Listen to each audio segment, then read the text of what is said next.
Hi, and welcome to Curious Carmen ASMR. My name's Carmen, and today I'm excited to read some Edgar Allan Poe for you. Thank you to Peggy for the donation of an Edgar Allan Poe anthology. We're going to have The Telltale Heart today. There's some pretty excellent illustrations, so I'm going to try to make sure to show that to you as well. The illustrator is Cheval Noir. But let's dive in. This is The Telltale Heart. True, nervous. Very, very dreadfully nervous I had been and am, but why will you say that I am mad? The disease had sharpened my senses, not destroyed, not dulled them. Above all was the sense of hearing acute. I heard all things in the heaven and in the earth. I heard many things in hell. How then am I mad? Hearken and observe how healthily, how calmly I can tell you the whole story. It is impossible to say how first the idea entered my brain, but once conceived, it haunted me day and night. Object there was none, passion there was none. I loved the old man, he had never wronged me. He had never given me insult. For his gold I had no desire. I think it was his eye, yes, it was this. He had the eye of a vulture, a pale blue eye, with a film over it. Whenever it fell upon me, my blood ran cold, and so by degrees, very gradually, I made up my mind to take the life of the old man, and thus rid myself of the eye forever. Now this is the point. You fancy me mad. Madmen know nothing. But you should have seen me. You should have seen how wisely I proceeded, with what caution, with what foresight, with what dissimulation I went to work. I was never kinder to the old man than during the whole week before I killed him. And every night, about midnight, I turned the latch of his door and opened it, oh, so gently. And then, when I had made an opening sufficient for my head, I put in a dark lantern, all closed, that no light shone out, and then I thrust in my head. Oh, you would have laughed to see how cunningly I thrust it in. I moved it slowly, very slowly, so that I might not disturb the old man's sleep. It took me an hour to place my whole head within the opening so far that I could see him as he lay upon his bed. Ha! Would a madman have been so wise as this? And then, when my head was well within the room, I undid the lantern cautiously. Oh, so cautiously. Cautiously, for the hinges creaked. I undid it just so much that a single thin ray fell upon the vulture eye. And this I did for 7 long nights, every night just at midnight, but I found the eye always closed, and so it was impossible to do the work, for it was not the old man who vexed me, but his evil eye. And every morning when the day broke, I went boldly into the chamber and spoke courageously to him, calling him by name in a hearty tone, and inquiring how he had passed the night. So you see, he would have been a very profound old man indeed to suspect that every night, just at 12, I looked in upon him while he slept. Upon the 8th night, I was more than usually cautious in opening the door. A watch's minute hand moves more quickly than did mine. Never before that night had I felt the extent of my own powers, of my sagacity. I could scarcely contain my feelings of triumph, to think that there I was, opening the door little by little, and he not even to dream of my secret deeds or thoughts. I fairly chuckled at the idea, and perhaps he heard me, for he moved on the bed suddenly, as if startled. Now you may think that I drew back, but no. His room was as black as pitch, with a thick darkness, for the shutters were close fastened through fear of robbers, so I knew he could not see the opening of the door, and I kept pushing it on steadily, steadily. I had my head in, and I was about to open the lantern, when my thumb slipped upon the tin fastening, and the old man sprang up in bed, crying out, "Who's there?" I kept quite still, and said nothing. For a whole hour I did not move a muscle, and in the meantime I did not hear him lie down. He was still sitting up in bed listening, just as I have done, night after night, hearkening to the death watches in the wall. Presently I heard a slight groan, and I knew it was the groan of mortal terror. It was not a groan of pain or of grief. Oh no, it was the low, stifled sound that arises from the bottom of the soul when overcharged with awe. I knew the sound well. Many a night, just at midnight, when all the world slept, it had welled up from my own bosom, deepening with its dreadful echo the terrors that distracted me.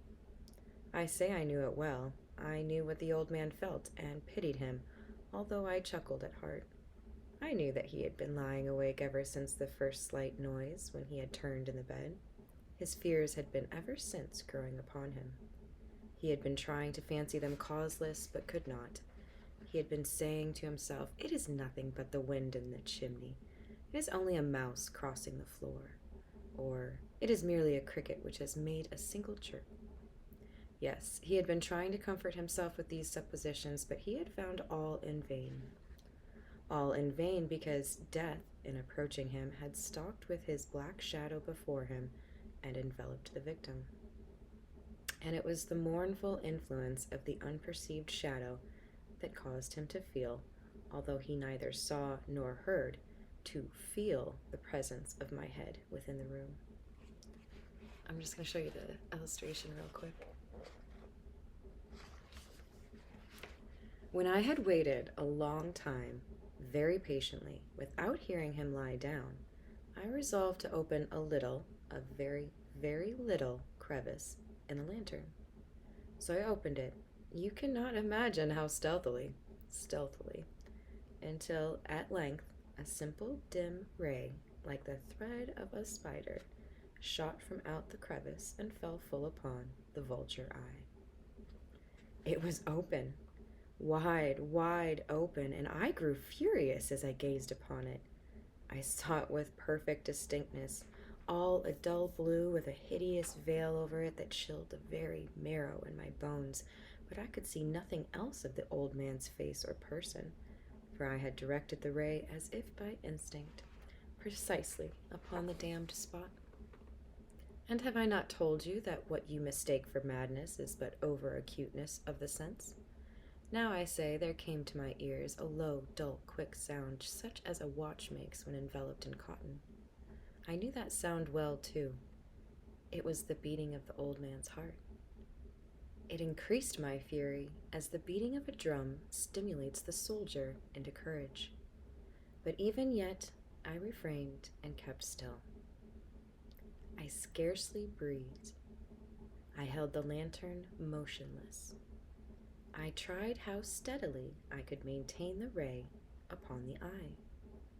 Meantime, the hellish tattoo of the heart increased. It grew quicker and quicker and louder every instant. The old man's terror must have been extreme. It grew louder, I say, louder every moment. Do you mark me well? I have told you that I am nervous, so I am. And now at the dead hour of the night, amid the dreadful silence of that old house, so strange a noise as this excited me to uncontrollable terror. Yet for some minutes longer I refrained, and I stood still. But the beating grew louder. I thought the heart must burst. And now a new anxiety seized me. The sound would be heard by a neighbor. The old man's hour had come. With a loud yell, I threw open the lantern and leapt into the room. He shrieked once only. In an instant, I dragged him to the floor and pulled the heavy bed over him.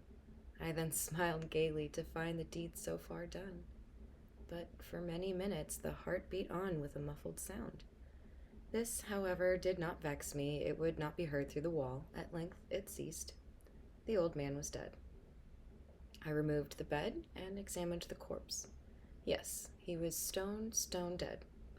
I placed my hand upon the heart and held it there many minutes. There was no pulsation. He was stone dead. His eye would trouble me no more. If you still think me mad, you will think so no longer when I describe the wise precautions I took for the concealment of the body. The night waned, and I worked hastily, but in silence. First of all, I dismembered the corpse. I cut off the head, and the arms, and the legs. I then took up 3 planks from the flooring of the chamber, and deposited all between the scantlings. I then replaced the boards so cleverly, so cunningly, that no human eye, not even his, could have detected anything wrong. There was nothing to wash out, no stain of any kind, no blood spot whatsoever. I had been too wary for that. A tub had caught all. Huh! Huh! When I had made an end of these labors, it was 4 o'clock, still dark as midnight. As the bell sounded the hour, there came a knocking at the street door. I went down to open it with a light heart, for what had I now to fear? There entered 3 men, who introduced themselves with perfect suavity as officers of the police. A shriek had been heard by a neighbor during the night. Suspicion of foul play had been aroused. Information had been lodged at the police office, and they, the officers, had been deputied. I think that's what they mean, to search the premises. I smiled, for what had I to fear? I bade the gentleman welcome. The shriek, I said, was my own in a dream. The old man, I mentioned, was absent in the country. I took my visitors all over the house. I bade them search, and search well. I led them at length to his chamber. I showed them his treasures, secure, undisturbed.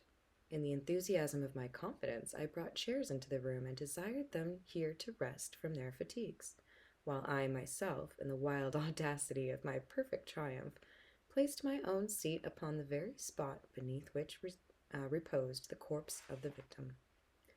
The officers were satisfied. My manner had convinced them. I was singularly at ease.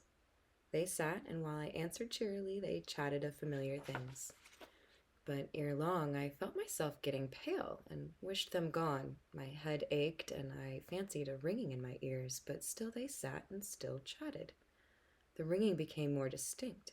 It continued and became more distinct. I talked more freely to get rid of the feeling, but it continued and gained definiteness, until, at length, I found that the noise was not within my own ears.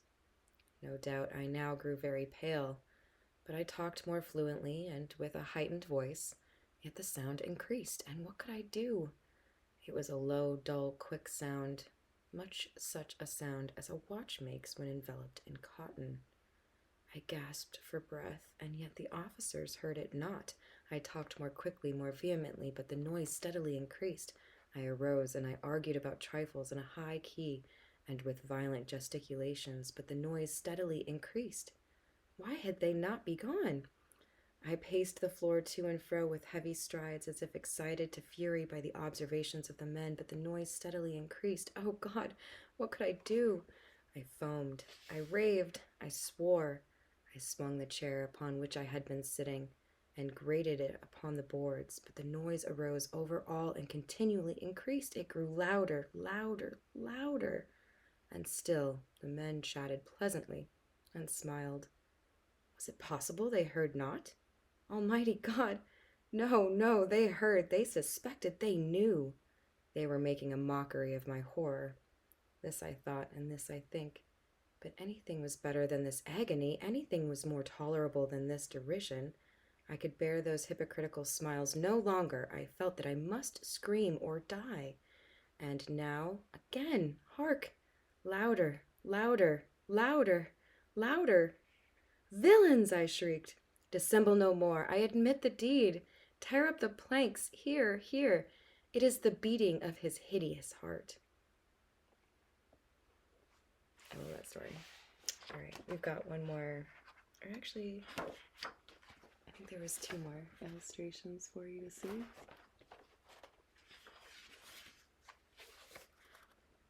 There you go.